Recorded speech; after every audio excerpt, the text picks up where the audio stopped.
Hello everyone, कैसे हो? चलिए आज मैं एक बड़ा ही मज़ेदार टॉपिक बताने वाला हूँ, खास करके उन बच्चों के लिए जिनको कुछ पता ही नहीं होता है कि आखिर जल होता क्या है।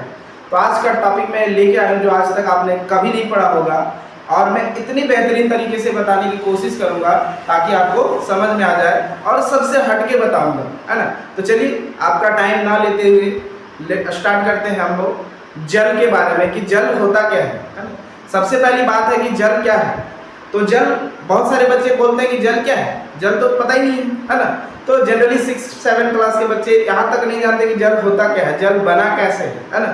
तो उसके लिए खास करके लेके आया टॉपिक लेके आया हूँ कि जल होता क्या है। तो जल के बारे में बताना चाहूँगा कि जैसा कि मैंने बोर्ड पे भी लिखा है कि जल क्या है। जल एक रासायनिक पदार्थ है जो किससे बना हुआ है, हाइड्रोजन और ऑक्सीजन के संयोजन से बना हुआ। अर्थात हाइड्रोजन और ऑक्सीजन जब रासायनिक रूप से साझेदारी करते हैं या रिएक्शन करते हैं, क्रिया करते हैं, तो एक यौगिक का निर्माण होता है जिसे हम लोग क्या कहते हैं, जल कहते हैं। सिंपल शब्दों में, सिंपल भाषा में हम कह सकते हैं कि जल एक रासायनिक पदार्थ है जो हाइड्रोजन तथा ऑक्सीजन से मिलकर बना होता है।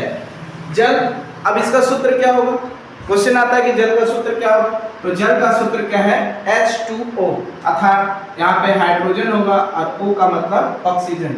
हाइड्रोजन के दो अणु ऑक्सीजन के एक अणु से, हाइड्रोजन के दो परमाणु ऑक्सीजन के एक परमाणु से मिलकर जल का एक अणु का निर्माण करते हैं जिसे जल कहते हैं। ठीक है। अब जल जो है, एक चीज मैंने क्या है कि यहाँ पे नीचे लिखा है कि जल के बारे में देखिए, जल जो है हमारे धरती पर कितने रूपों में प्राप्त होता है, पाया जाता है 3 रूपों में, ठोस, द्रव और गैस। ठोस बोले तो क्या कि ठोस जो है वो क्या है, एक तरह से बर्फ होता है, जो बर्फ है वो ठोस है। द्रव मतलब जो बह सकता है, जिसमें बहाव होता है ना, मेल्ट होता है, वो क्या होता है, पानी है। थर्ड, गैस, जो गैसीय अवस्था में होता है वो जनरली हमें किस रूप में पाया जाता है, भाप के रूप में पाया जाता है। तो कह सकते हैं कि धरती पर जल जो है वो सामान्यतः 3 रूप में पाया जाता है, ठोस, द्रव और गैस। अब जल ये आता कहाँ से है भाई, है ना, ये क्वेश्चन आता है। तो जल जो है वो, जल का मुख्य स्रोत जो वो क्या है, हमारा वर्षा का जल है। जल का मुख्य स्रोत क्या है, वर्षा का जल है ना। अब जल मुख्य स्रोत तो है वर्षा का जल, लेकिन जब बारिश होता है, बारिश होती है तो सबसे पहले ये कहाँ पे जाता है आपका, इन सभी जगहों में फिल हो जाता है, मतलब भर जाता है। समुद्र में चला जाता है, महासागर में जाता है, नदी में जाता है, कुआं में जाता है, तालाब में जाता है, चापाकल में जाता है, झरना में जाता है, जमीन के नीचे भी चला जाता है, अंडरग्राउंड वाटर।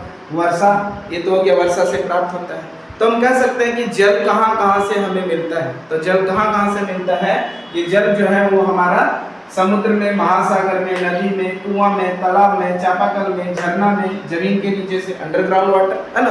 तो इन सभी जगहों से हम जल को प्राप्त कर सकते हैं।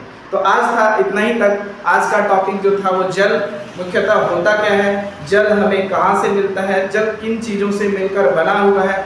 नेक्स्ट टॉपिक में हम लोग बात करेंगे और इसके बारे में अधिक जानकारी की जल का उपयोग हम लोग कहाँ कहाँ करेंगे, और भी जल के बारे में बात करेंगे। Thank you.